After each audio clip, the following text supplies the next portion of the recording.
Assalamualaikum warahmatullahi wabarakatuh. Perkenalkan, nama saya Fadia dengan NIM 215231142 dari kelas Perbankan Syariah 2D. Di sini saya akan menceritakan tentang Perjanjian Giyanti yang terjadi pada tahun 1755 dan terbelahnya Pulau Jawa.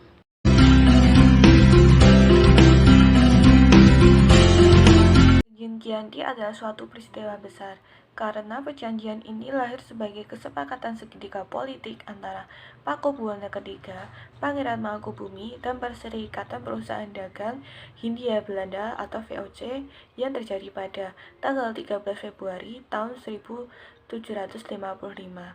Nama Giyanti sendiri diambil dari lokasi penandatanganan perjanjian tersebut di Desa Jati, atau sekarang lebih dikenalnya dengan Dukuh Karten Jatiharjo di Karanganyar. Di masa silam, perjanjian ini dibuat untuk meredamkan api konflik pasca terjadinya perpindahan keraton Kartosuro ke Surakarta. Namun, api konflik tersebut tidak padam tepat pada sumbunya. Saat itu, Mangkubumi yang membantu Pakubuwono II dalam meredamkan api konflik mendapatkan hadiah yaitu sebidang tanah. Namun, luas tanah yang diberikan membuahkan api kecemburuan dari salah seorang pangeran. Ia mengeluh ketidakadilan terkait hadiah tersebut kepada Gubernur Jenderal Baron van Imhoff.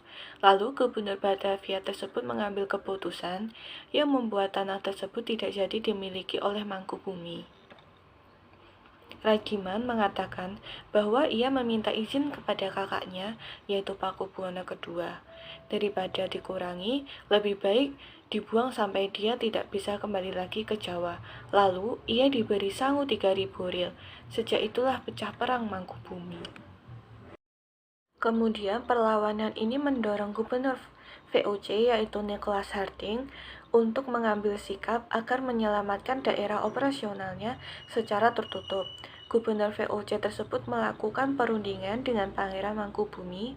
Setelah berkali-kali melakukan perundingan, Gubernur VOC tersebut sepakat dengan Pangeran Mangkubumi yang hendak menjadi penguasa di tanah Jawa. Pada tanggal 23 September tahun 1754, nota kesepahaman antara VOC dengan Mangkubumi terlaksana, dan nota tersebut disampaikan kepada Pakubuwono III. Tanggal 4 November tahun 1754, Pakubuwono III menyatakan persetujuannya terhadap perundingan tersebut. Surat pernyataan ini disampaikan oleh Pakubuwono III kepada Gubernur Jenderal VOC yaitu Jacob Mosal. Kesepakatan ini mendorong sebuah perjanjian besar yang ditandatangani di Desa Giyanti, di beberapa kilometer sebelah timur Surakarta. Penandatanganan perjanjian Giyanti ini menjadi pangkal terbelahnya Pulau Jawa menjadi dua bagian, yang dikenal dengan istilah Palihan Nagari.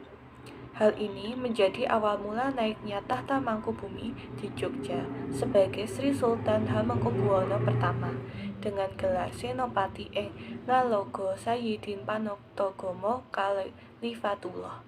Sejak ditandatangani perjanjian tersebut pada 13 Februari tahun 1755. Pada tanggal 15 Februari tahun 1755, ada pertemuan untuk meneruskan pembagian atribut keraton, antara lain keris lalu bahasa.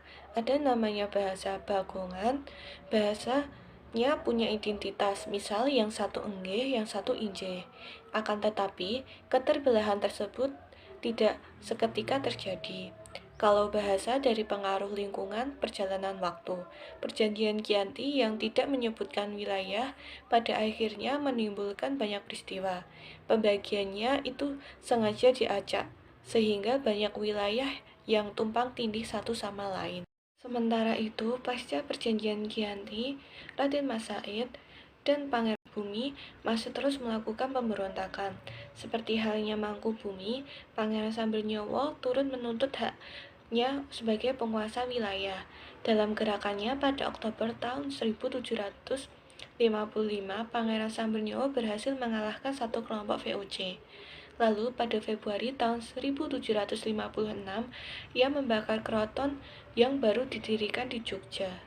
Perang bertahun-tahun, akhirnya VOC menyudahinya dengan penandatanganan Perjanjian Salatiga pada tahun 1757. Perjanjian ini membuat tanah Jawa terbagi lagi. Pada perjanjian ini disepakati bahwa Pangeran Sambanyana mendapatkan sebagian wilayah Surakarta yang dikenal sebagai Kadipaten Mangkunegara. Dengan wilayah kekuasaan yang dikenang sebagai Kadipaten Mangkunegara, Pangeran Sambanyana pun berjata tahta dan gelar Kanjeng Gusti Pangeran Adipati Arya Mangkunagara Lelono Jayamisesa Senopati ing Alaga Satriya Raga Mataram ing Nagari Surakarta.